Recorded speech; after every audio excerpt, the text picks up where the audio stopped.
안녕하세요. 30대 후반의 남자입니다. 저는 6년 연애 후 결혼 5년이 좀 넘었습니다. 아이도 있고요. 와이프는 4살 연하입니다. 연애하기 전 대학 시절부터 알고 지낸 사이입니다. 아주 오래된 사이죠. 10년이 넘게 만난 사이입니다. 이렇게 이야기하는 지금 이 상황이 너무 비참하고 가슴에 구멍이 크게 뚫린 것 같은 느낌이 듭니다. 한번 이야기해 볼게요. 저와 와이프는 모두 직장에서 만났습니다. 경기도 수원 쪽 한 연구소에서 일을 합니다. 집은 저희 둘 다 부산입니다. 그리고 저희는 아이가 잘 안 생겼습니다. 저 와이프는 모두 병원까지 다니고 할 정도였습니다. 저희 집도 장인 장모님도 모두 간절하게 아이를 원하셨습니다. 저와 와이프 모두 외동이었기도 했고요. 그러다 결혼 3년 차에 아이가 생겼습니다. 정말 경사였죠. 임신 소식을 듣고 그날 당일 장인 장모님, 저희 부모님까지 모두 오셨습니다. 너무 좋아하셨죠. 저희 부모님은 아이가 태어나기 전엔 와이프에게 용돈을 거의 매달 주셨던 것 같습니다. 장인 어른과 저희 아버지 두 분이 서로 상의하셔서 아이도 태어났는데 중소형 차를 타던 저에게 이제 크고 튼튼한 차를 타라며 현금을 주셨습니다. 정말 큰 돈을요. 네, 아이가 태어나고 난 뒤 저는 일을 하였고 와이프는 집에서 아이를 보며 살았습니다. 근데 산후 우울증인지 와이프는 정말 힘들어했어요. 둘 다 타지에 나와 있었고 친구들도 많이 없고 했었죠. 그래도 잘 버텨가면서 지냈습니다. 그때 제가 살던 지역의 동네 후배한테 연락이 왔습니다. 제가 일하는 지역에 위치한 공단에서 일을 한다고, 건너 제가 근처에 일한다는 걸 들었다고. 너무나도 반가웠습니다. 타지에서, 그것도 동네 후배를 만나게 되었다는 게 저희 와이프도 아는 사이였던 그 친구를 데리고 집에 가서 와이프는 술을 안 먹었지만 저와 후배는 술까지 마시면서 함께 인사도 했습니다. 그리고도 정말 친하게 지냈습니다. 후배가 주간 근무를 하면 자주 만나 술도 한잔하고 와이프랑 셋이서도 한 잔씩 먹고 했습니다. 주말에는 저희 집에 저희 딸을 봐주며 저희에게 데이트를 하고 오라고 할 정도로 정말 고마운 줄만 알고 있던 후배였습니다. 근데 뭔가 이상함을 느꼈습니다. 와이프가 후배를 뭔가 너무 챙겨주는 듯한 느낌? 음식도 챙겨주고 어느샌가 와이프가 신경 쓴 요리를 할 때면 후배가 식탁에 앉아 있었습니다. 그래도 저는 설마 했습니다. 말도 안 되는 상황이었죠. 어느 날은 후배가 현재 다니고 있는 직장에 적응하지 못해 힘들어하고 있었습니다.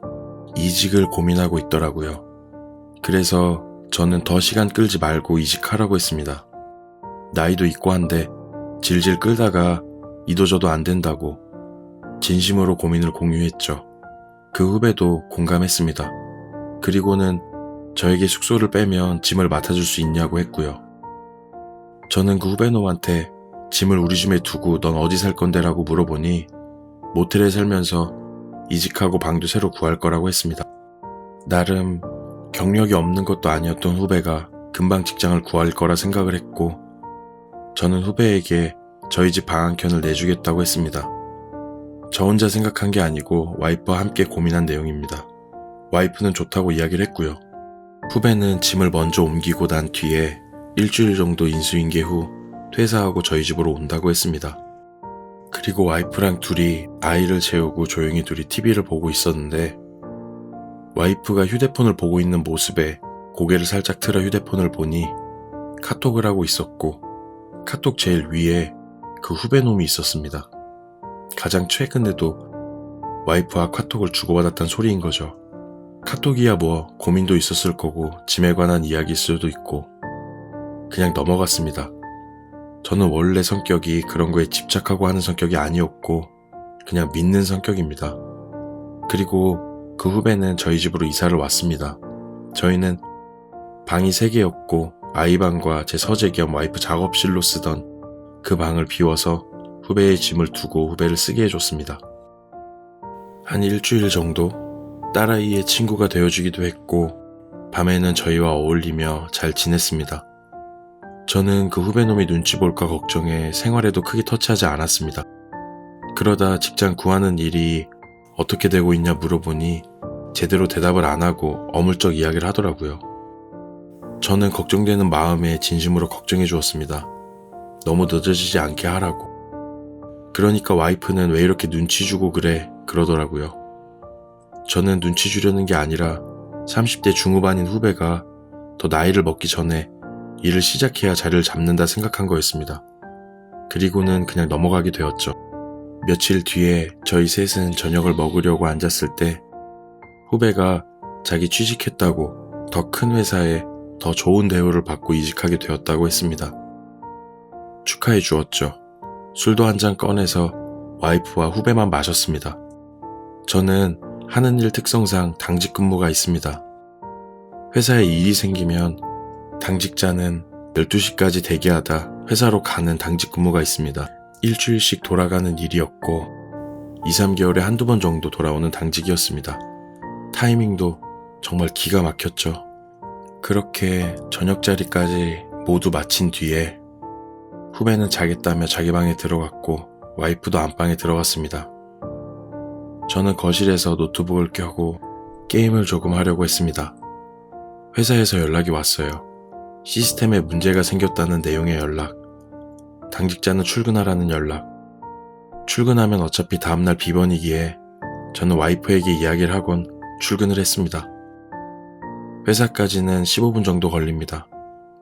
회사에 도착해서 이것저것 확인을 하니 큰 문제가 없었고 단순 오류로 확인하고 나니 가지 당직이었던 선배가 퇴근하라고 이야기를 했습니다. 저는 네 하고 집으로 돌아가려고 차에 타서 출발하니 나온 시간은 9시 10분쯤, 돌아가는 시간은 10시쯤이었습니다. 주차장에 도착해 엘리베이터를 타고 9층을 눌렀습니다.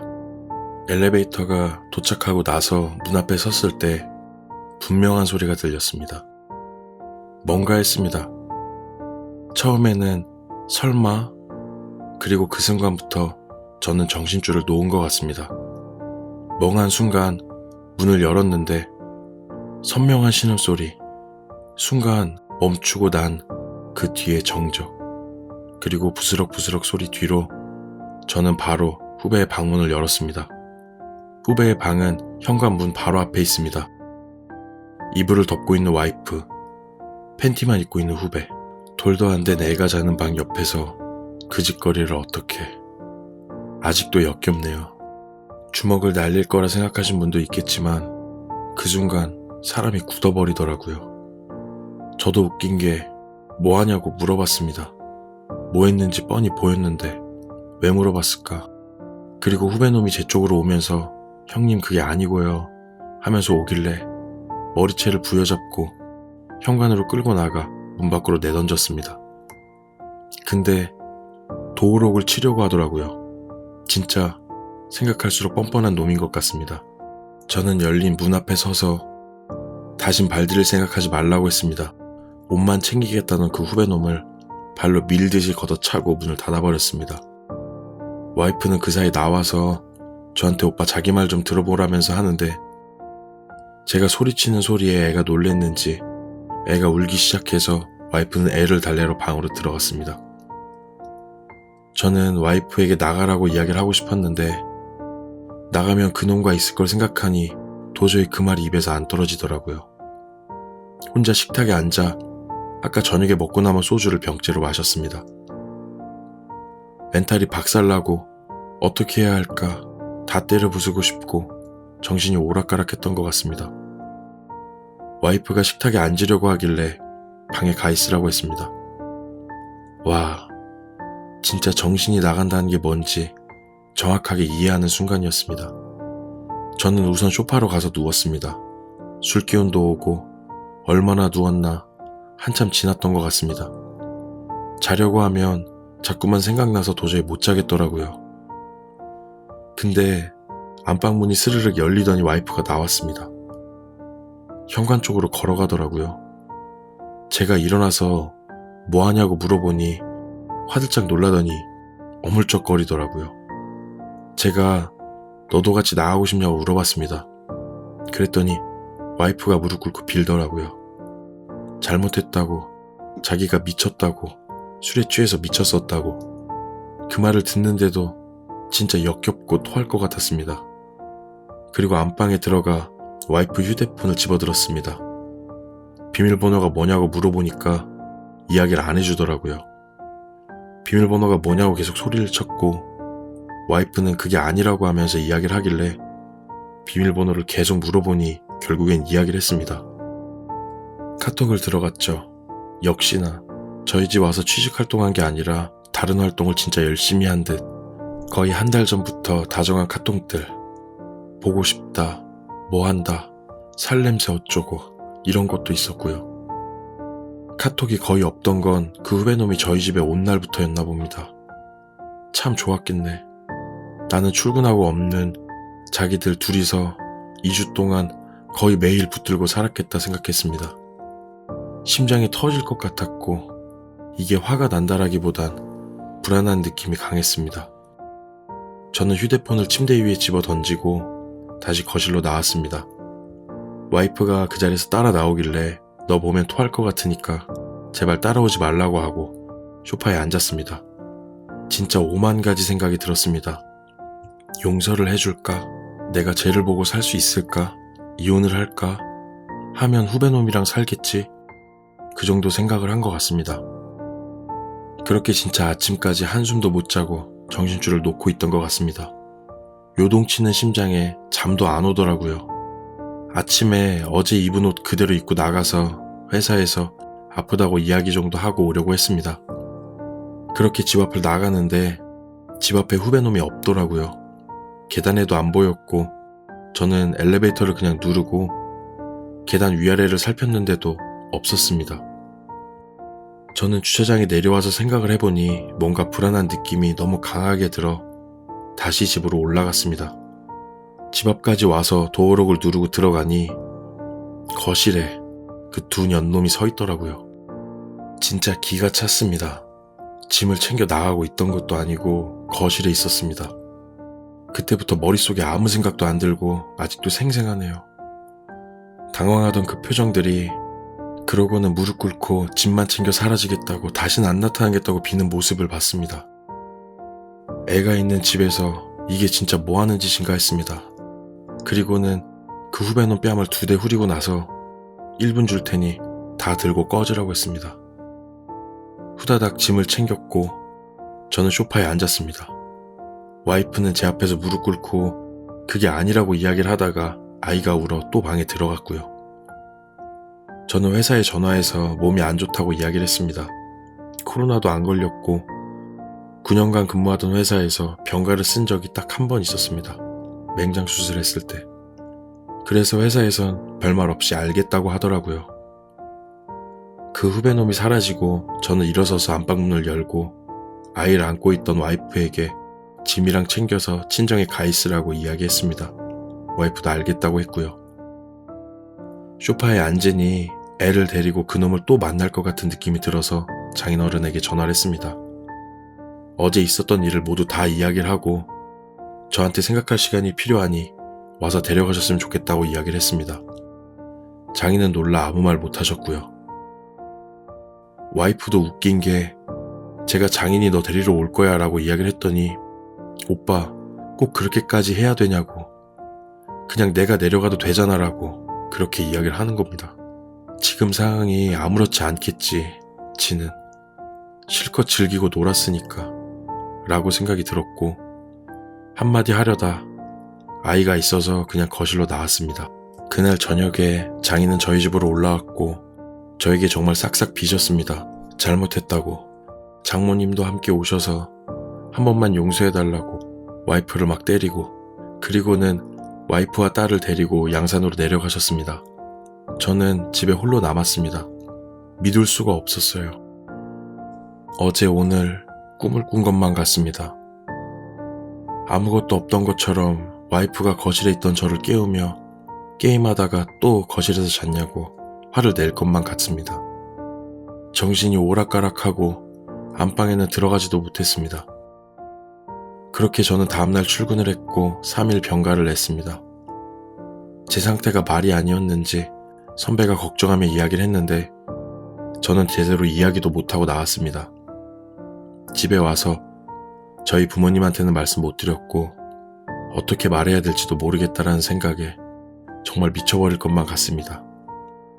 저는 이혼하면 그놈과 와이프가 서로 만날 생각하니 더 미칠 것 같더라고요.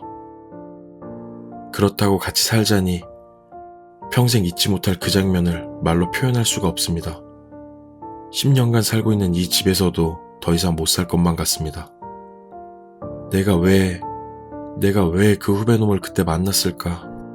왜 오지랖 넓게 그 후배놈을 우리 집에서 재웠을까? 왜 우리 집에서 밥을 먹였을까? 후회만 남습니다.